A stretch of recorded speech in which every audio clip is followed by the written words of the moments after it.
Welcome to Flourish. I'm Diane Planidin, and you're in the right place if you're ready to create an inspired life. And we do so by working on our own personal development so we can be strong role models for those we love and mentor. Today's a special day. As I am writing my book, I am going through a journey of discovering why I did certain things when raising my child that worked. Why I had an instinct and applied it, and it worked. Why I didn't use my parents' reasoning of because I say so in order to help my child reach his own personal development and thrive in this beautiful world we're in. So one of the papers I read was on Maslow's hierarchy of needs. Now that hierarchy has changed over the years. He did perfect it.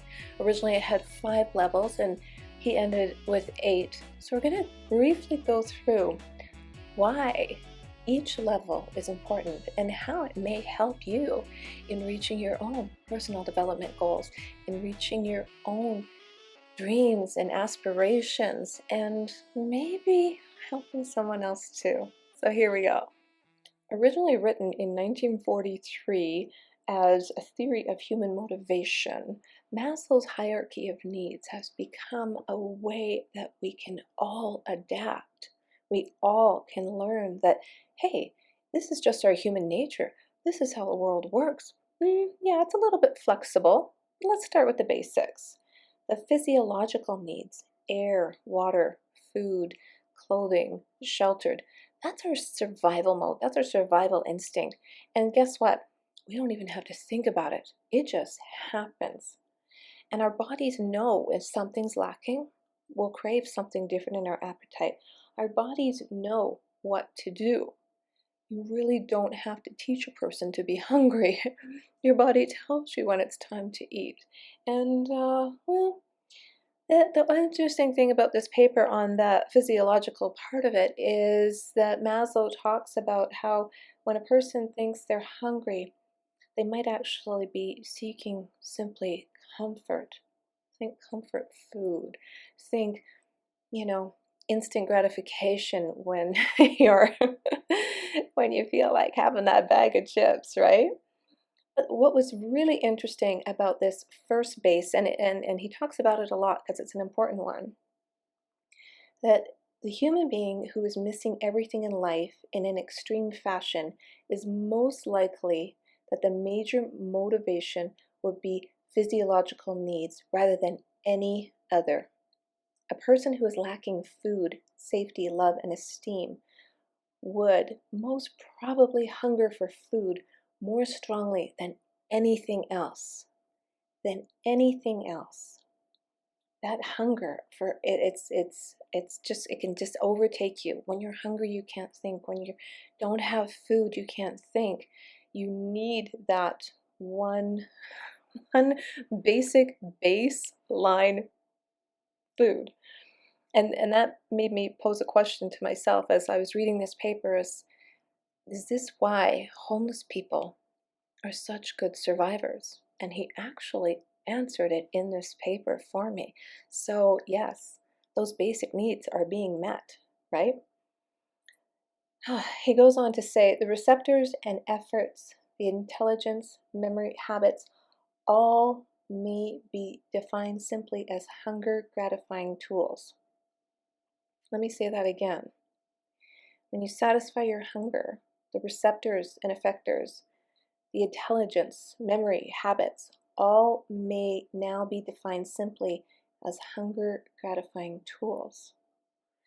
That is so interesting. You're seeking that relief. You're seeking that physical, the feeling that you're getting. And you'll do anything for food. Anything for food. The next level in the hierarchy of needs builds with safety. Now that you are able to survive, you have food, you have clothing, you have water, you need to feel safe. You feel healthy, personal safety, emotional safety, security in your finances, so you can put food on the table. And if you feel confident in that regard, you will live without fear, because you can't live in fear. If you're worried about where you're going to get the next dollar from, you can't think. So you have to have those different security levels in place. And he gives a really good example about how children wear their safety on their sleeve. They want to have routine. They like predictions. They like to know that they are taken care of, and they feel safe. They feel safe and comfort in your arms. They feel safe with you in their life. And if they don't feel safe, well, that will be reflected. Adults can hide it a little bit better, but children, it's really quite apparent. And he says in his paper, young children seem to thrive better under a system which has at least a skeletal outline of rigidity, in which there is a schedule of a kind, some sort of routine, something that could be counted upon, not only for the present, but also far into the future. Perhaps one could express this more accurately by saying that the child needs an organized world rather than an unorganized or unstructured one. Yeah, so if you have children, or if you've ever been one, you know you can get out of sorts if you get out of a routine. That's why the school system works so well. The third hierarchy is love. That was his original word in his paper, love, a sense of belonging. And I'm going to read from the paper. If both the physiological and the safety needs are fairly well gratified, then there will emerge the love and affection that belongingness needs, and the whole cycle already described will repeat itself with this new center. Now the person will feel keenly, as never before, the absence of friends or a sweetheart or a wife or child. We hunger for affectionate relationships with people in general, namely for a place in the group, and will strive great intensity to achieve this goal. We want to be part of a bigger picture. We need humans. We're social creatures, and we need that human interaction. And that's why I really want to talk about this today, because I know with COVID, a lot of people lost connections. Relationships were strained because of COVID. You're getting vaccinated, aren't you getting vaccinated? Just all kinds of different things have been going on with people, and hopefully we've seen the end of that light, but famous last words, right? But the need he talks about with love is he's not talking about sex. He says that love is not synonymous with sex. Also not to be overlooked is the fact that love needs evolve both giving and receiving love. So you feel good when you feel loved, but you also feel good. You build upon your needs. You feed the need by giving back, by showing love to others. I think that's just so precious. Absolutely precious. The next level is esteem. An esteem for yourself, self-respect, and respect for others. And Maslow goes on to say, and he's kind of a funny guy when you start reading him, all people in our society, with a few pathological exceptions, have a need or desire for stable, firmly based, usually high evaluation of themselves, for self-respect or self-esteem, and for the esteem of others. By firmly based self-esteem, we mean that which is soundly based upon real capacity, achievement, and respect from others. He goes on to say this can be broken down in a few subsets. First, the desire for strength, for achievement, for adequacy, for confidence in the face of the world, and for independence and freedom. Yeah, that can really build upon you, right? And secondly, he says, we have what we may call the desire for reputation or prestige from other people. Recognition, attention, importance, appreciation. So not only do you need to respect yourself, but perhaps you have what you call an esteemed colleague, and you respect their opinion, or at least you're open to discussion. I like that. I like that a lot. Finally, he says, satisfaction of the self-esteem need leads to feelings of self-confidence, worth, strength, capability, and adequacy of being useful and necessary in the world. But thwarting of these needs produces feelings of inferiority, of weakness, and of helplessness. Remember that. Keep that in the back of your mind. If you can get to this fourth level, you're golden. You're golden. I'm going to tell you right now, these 4 levels are the most important to get through. They are the deficiency needs. They're things that are missing in your whole heart that you need in order to move forward and live a more inspired life and live with purpose and meaning. You need the basics in physiology. You need to feel safe. You need love and to give love. And finally, self-esteem and respect for others. Those 4 needs are called deficiency needs. And if it's missing, well, like I said, you can't live in fear. You cannot thrive if you're worried about where the next paycheck is coming from. You need to build on those. Just build on the basics. Up, up, up, and away. And it'll make a difference. Now we're going to get to the most exciting part of the pyramid. The next 4 levels to reach a growth need. You may be hearing a lot about growth mindset and growth hacks and spirituality, etc. Well, once you have those needs we just talked about, then it's time to blossom, bloom, and shine and grow and thrive and flourish. This is where the Kool-Aid gets exciting. So originally, he only had self-actualization in his original hierarchy. But what's interesting about that is that self-actualization is much more than that. He broke it down a little bit further. He broke it down to include cognitive needs. Yes, cognitive needs. And that is basically your creativity, your curiosity. That's where you're going to find your meaning. That's where you start going and exploring, what do I really like to do in life? What am I here for? If you start brainstorming these cognitive needs that you have, you become a little bit more motivated.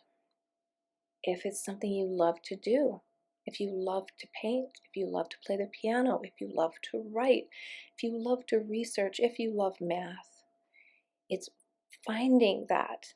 And in order to find that, you need, this is where your intrinsic motivation comes from. This is where you want to learn something new. You want to keep building and growing and thriving and giving back to the community. Because now you're able to just really explore the world and decide what is your meaning here? What am I really good at? What really interests me?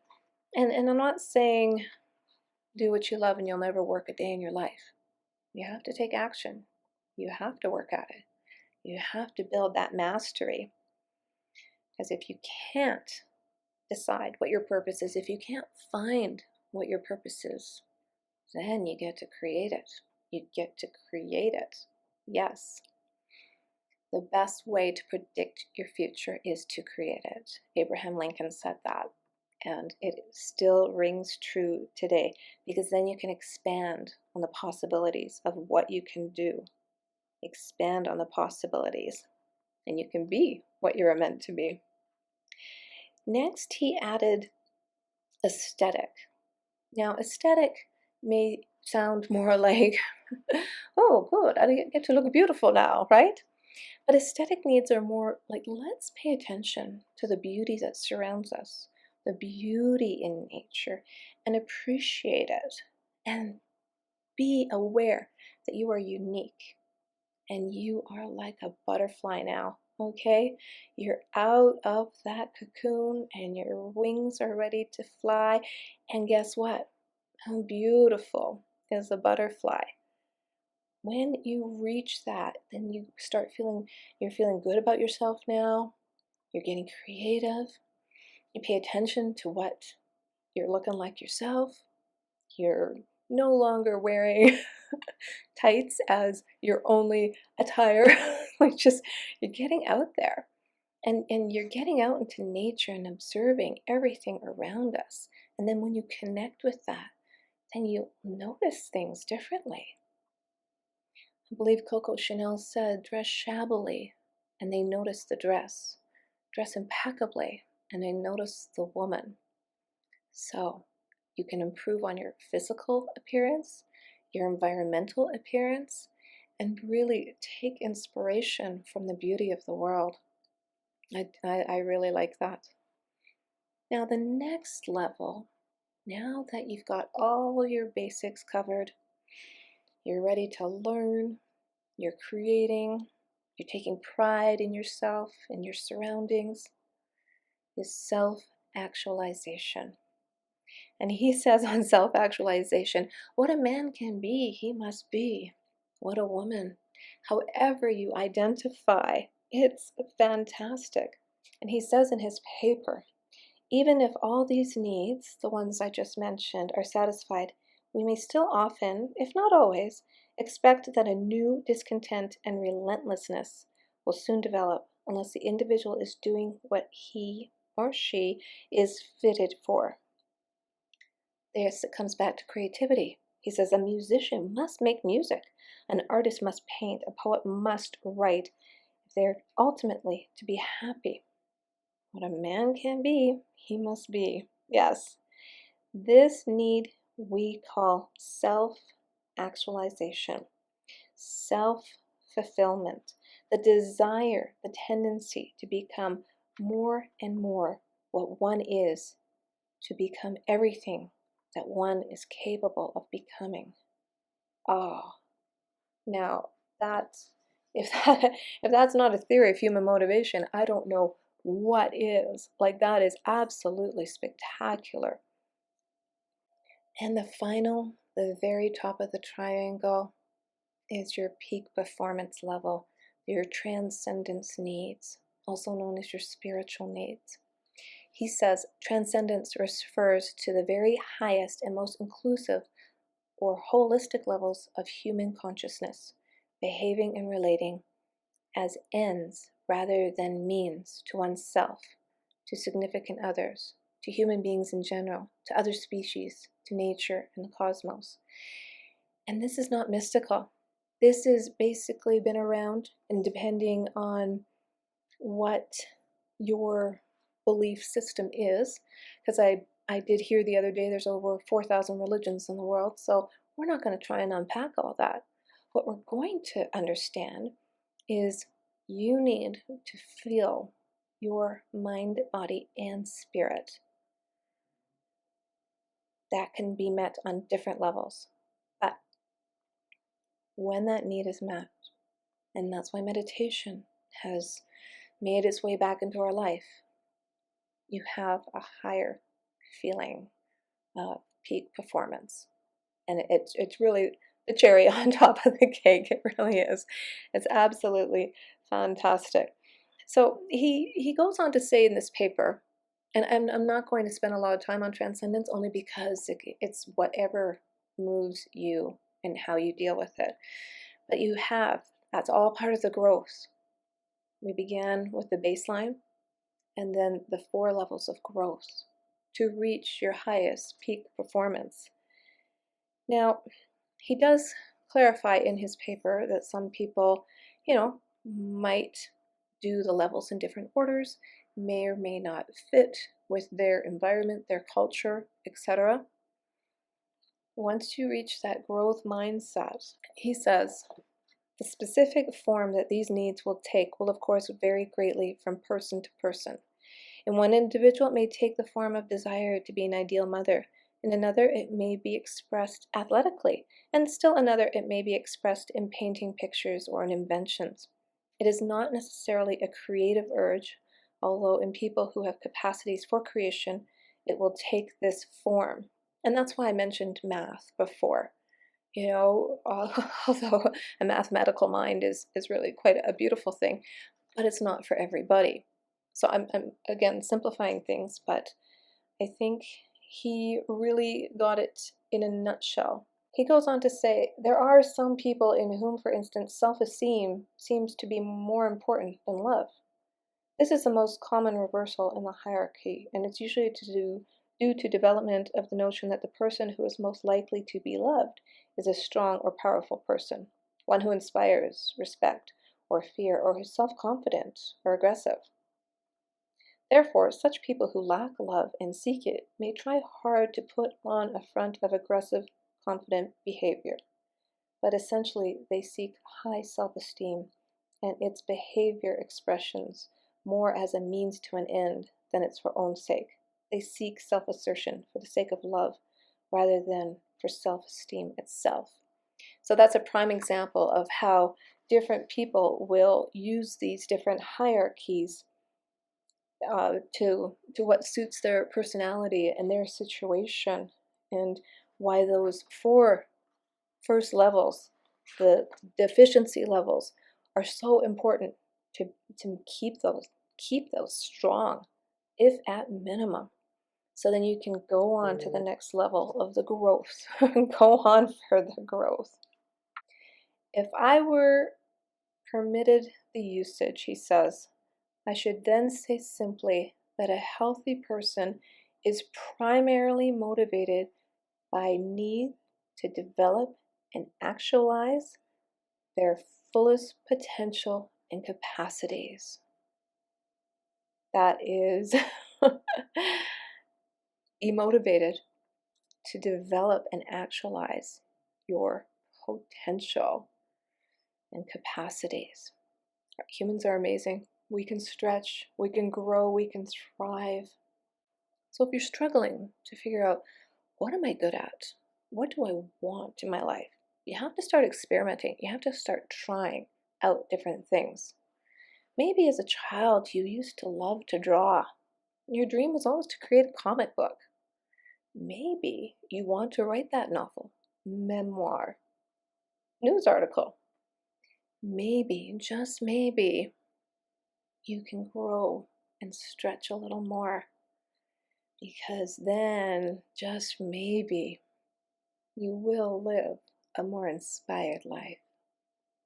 Well, I hope you enjoyed Maslow's theory of motivation. I really enjoyed talking about it, and I enjoyed researching it for my book. If you have a moment, give us a review. Well, it depends which platform you're on, but if you're on Apple Podcasts, give us a review and maybe a thumbs up if you're on YouTube. That subscribe button is always handy as well, and we really appreciate it.